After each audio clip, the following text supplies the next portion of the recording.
Your Excellency, the other issue that if we want to make everybody rich in Teso or in Uganda, but Teso in specific, is the restocking.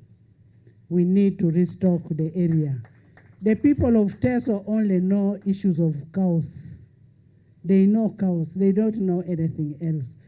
But if we bring the project of restocking, that would help them. And as you are aware, the LOC5 also brought in an issue of war victim compensation. There's a compensation that you made a promise, which we have been budgeting for. We've been budgeting 50 billion per financial year, and the last financial year, it reduced to 30 billion. So the people of Teso are requesting if we could go back to the original amount that was being budgeted for, and if it could benefit the majority of the people.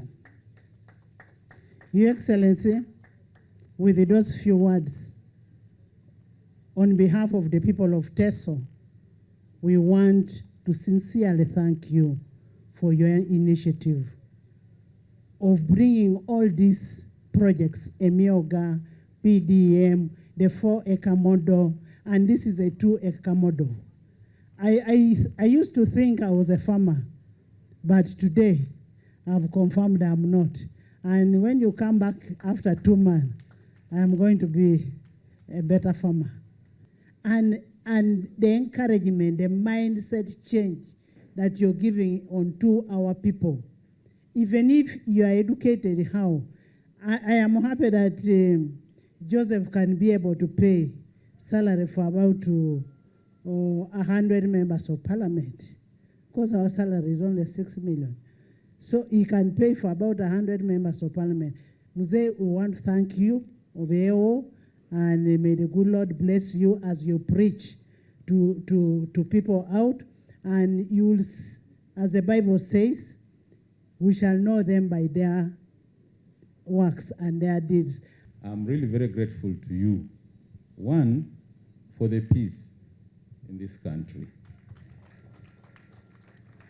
Because if I was in Ukraine, I don't think I would be having those cows. And I need all of us citizens to appreciate that at least we have peace and a conducive environment to exercise our talents. So, Your Excellency, I'm really, really very grateful and very, very proud that I was able to go to that rally. Looking back now, I don't regret losing that job. I completely don't regret. Your Excellency, I also want to thank you very much for the wisdom. There are many wise people in this country, but you have wisdom, but also you are able to share that wisdom with us. There are people who have wisdom, but they don't even share with us, the young people. But for you, you selflessly give your wisdom to all of us, and that's what has caused the impact that we see today in this village. Your Excellency, for your information, maybe, I am employing 38 people. And these are youth that I picked from here and some of them I took to Yuri for training on value addition, some of them training on how to make soap, and all the 4 sectors that I have, we employ 38 people. And Your Excellency, just like I told you when we were taking our round there are farmers that have trained here on how to keep cattle. Some of them are even more learned than me, and they are crop scientists. But they grow imare. I don't know how imare is called in English. Cowpeas. They grow cowpeas. They grow potatoes. Then when you ask them, I was asking one, how much do you get from this thing? But sometimes you get 50,000, 100. So I told him, why don't you come first and we keep sharing our ideas? So he kept visiting me and he looked at my cows, he looked at everything. And today, Your Excellency, I'm proud that I'm your disciple. I know you're a Bible scholar. You always I have followed you so much, and you quote the Bible. You know when Jesus said, "Go and preach the gospel." I'm like you too. One of those disciples, you said, "Go ye and preach." So I went and preached the same gospel. Now I have 7 disciples following me also, who are doing the same. And I'm very proud to show one successful one. Emma, you just stand. That guy is a crop scientist, but now he has at least 4 cows. He's selling milk to me, and we are processing milk, and many other people. And I'm so happy that at least the message is spreading, and people are embracing. Others are on poultry, others are on dairy. Your Excellency, it is very, very difficult sometimes to change people. But when the mindset has changed, you do little. Honestly, like me now, I remember the first time when I came to the National International Youth Day in Soroti. When I requested you to visit me when you're in Serere, there are people who were saying, "But you, why didn't you ask Your Excellency this and that?" I was telling them, I'm empowered. I know what to ask. So, Your Excellency, today I will ask. But I'm asking as an empowered person. You do little with someone whose mind has changed, whose mindset has changed. So, Your Excellency, it's easier to deal with people with a changed mindset. This I have seen with my people, the disciples that I'm discipling also. Your Excellency, this farm is not only benefiting me and those 7 people. We give seeds to people, other farmers, who grow maize. They have land, and they grow maize in large scale. So we give them maize seeds. They plant for me the maize.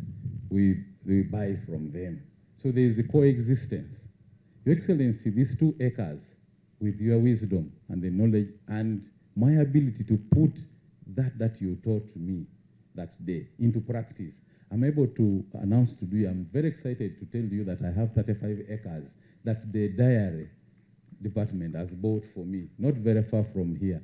And we have already constructed a house for 150 animals. We already have our heifers there already.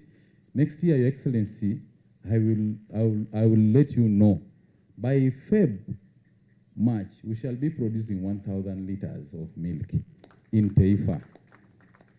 And Your Excellency, that is the only bottleneck that we have is the processing unit, the value addition aspect. We don't have a machine that gives us, which packs the yogurt, processes the yogurt. And that's where our problem is. And it's expensive. It's about 150 million.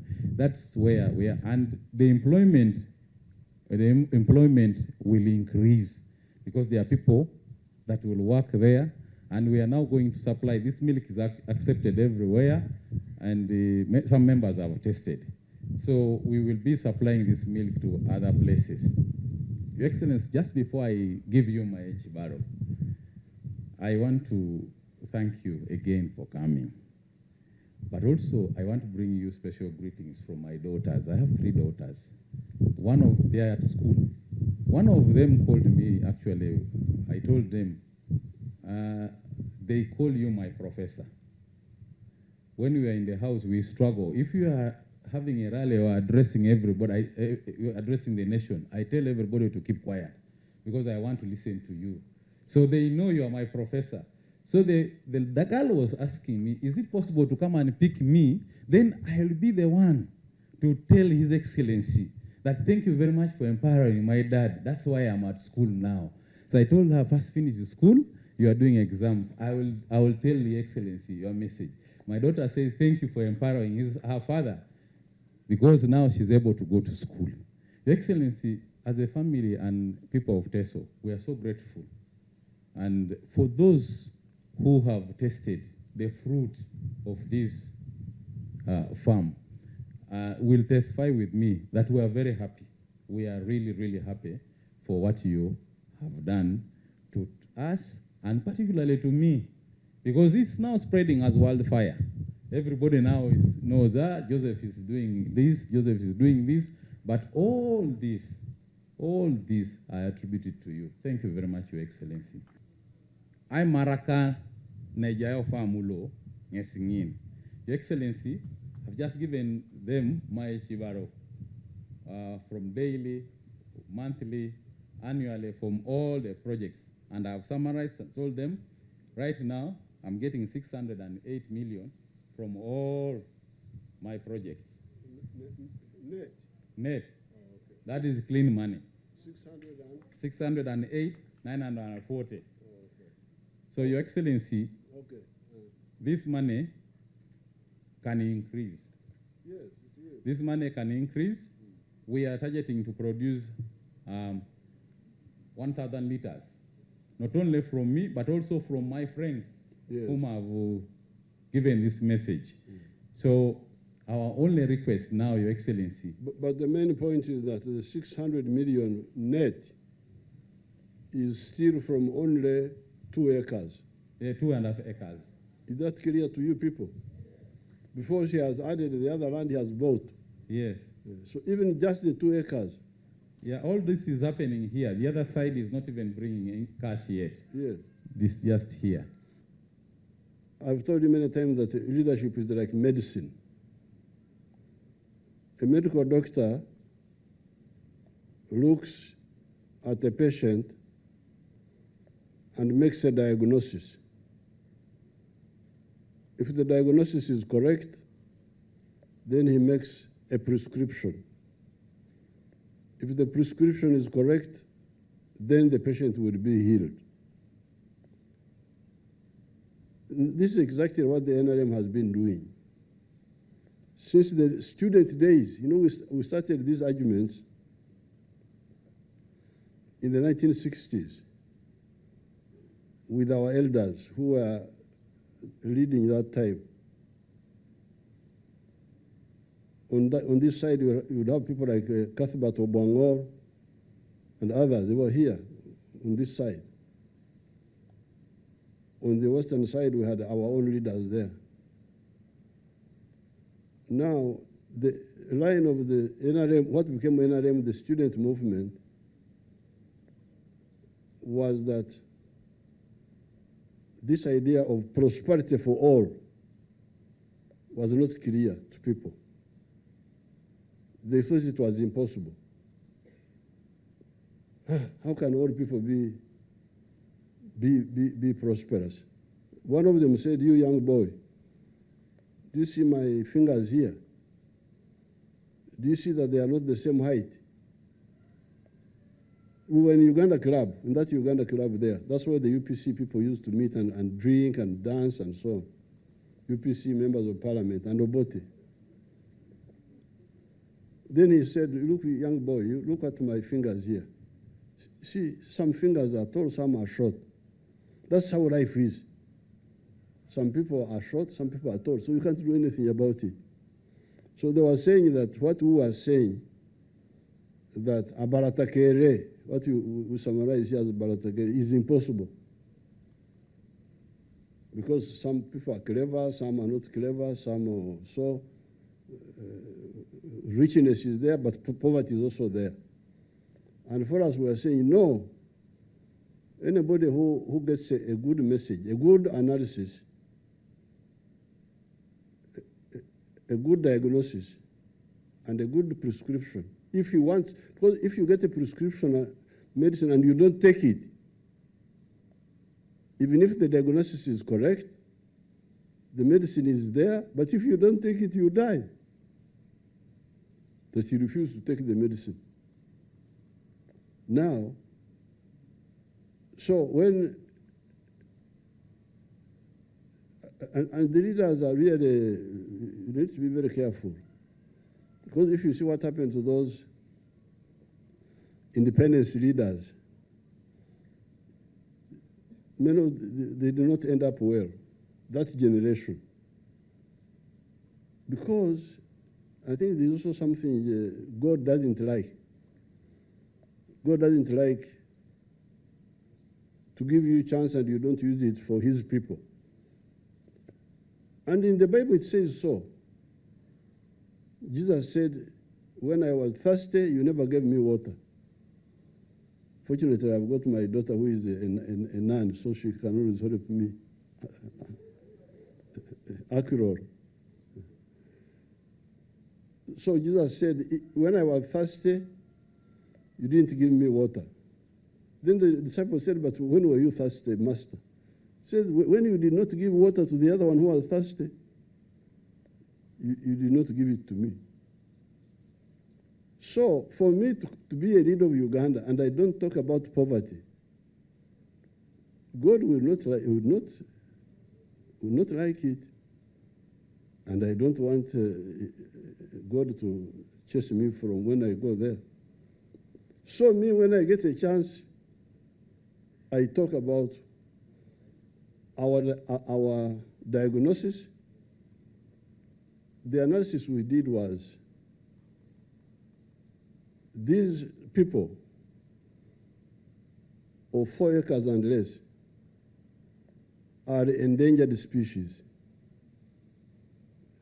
They're in trouble. These families are in trouble.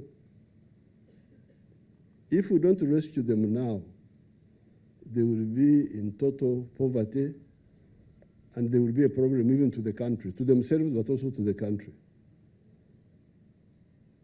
Because remember, like Ijara with 2 acres is like one-eyed person. Because if he puts 1 acre under food crop, like cassava, for instance, for him, he's got a lot of money now. He doesn't have to grow the food. He can buy food from others. But if you can't buy food, you put 1 acre under food, you remain with 1 acre to deal with the money. Now, if you make a wrong enterprise, it is like a one-eyed person. When the one eye goes away, you are blind. So you must carefully choose and recommend an enterprise for these people. If you are lucky to be their leader by God's grace, like God has put me here with you people. I cannot recommend something that I know will not work. It's very dangerous because God will not be happy with me. So my yardstick was, what I recommend to these 4 acres and less must be high value,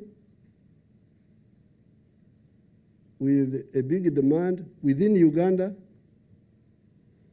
a big demand regionally, and also internationally.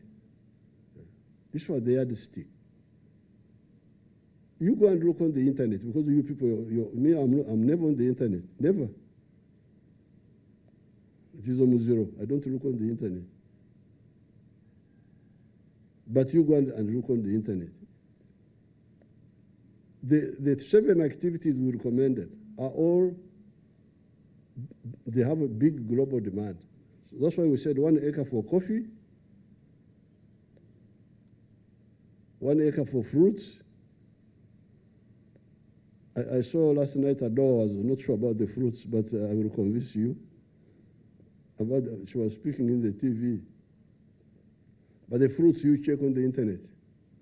The fruit and fruit products are huge demand globally.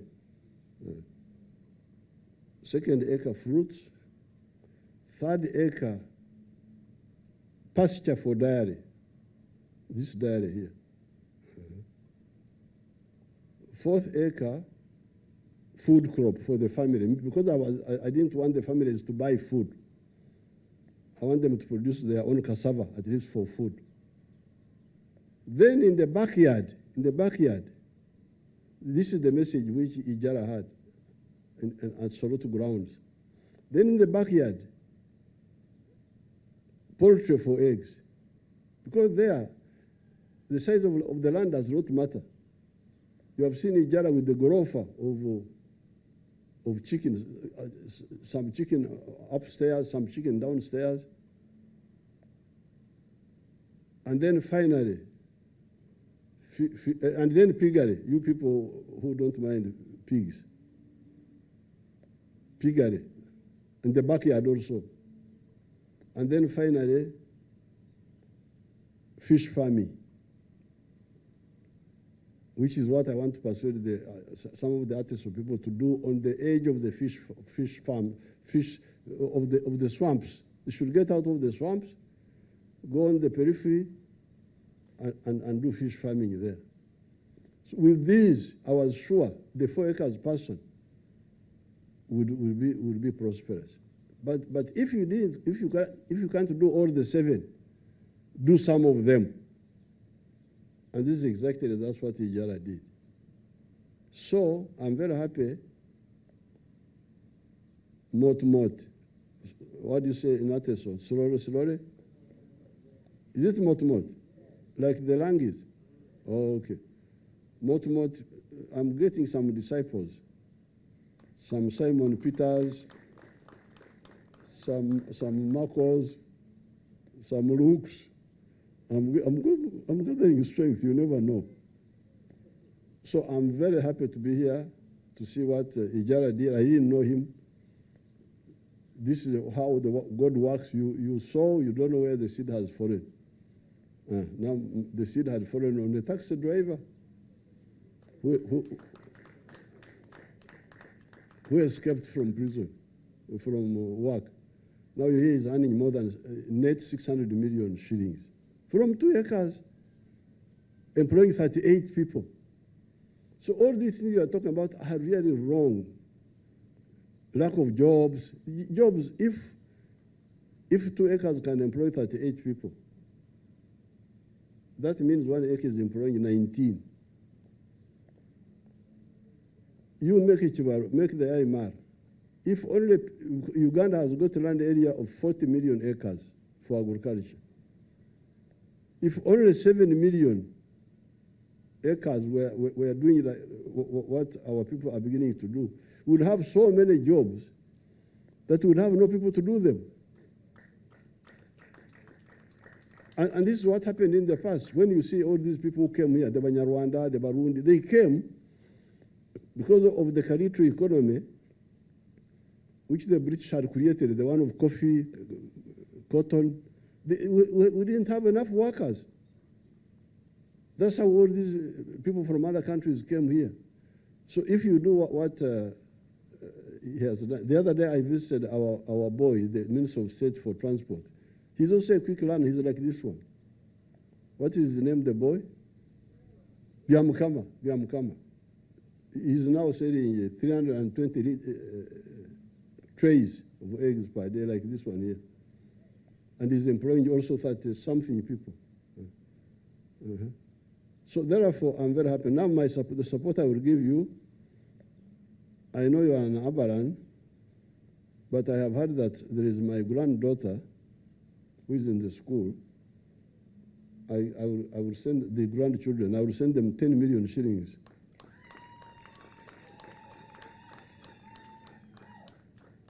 And maybe they can buy 1 cow also, and an extra cow. And how much do you buy these cows? How many? How much? 6 million. 6 million. 6 million. Yeah, excellent. Yeah. So I want to buy. I don't want to give them 1 cow.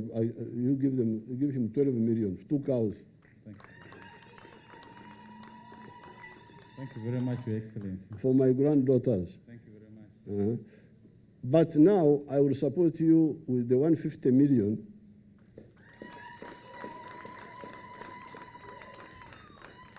The 150 million for the yogurt.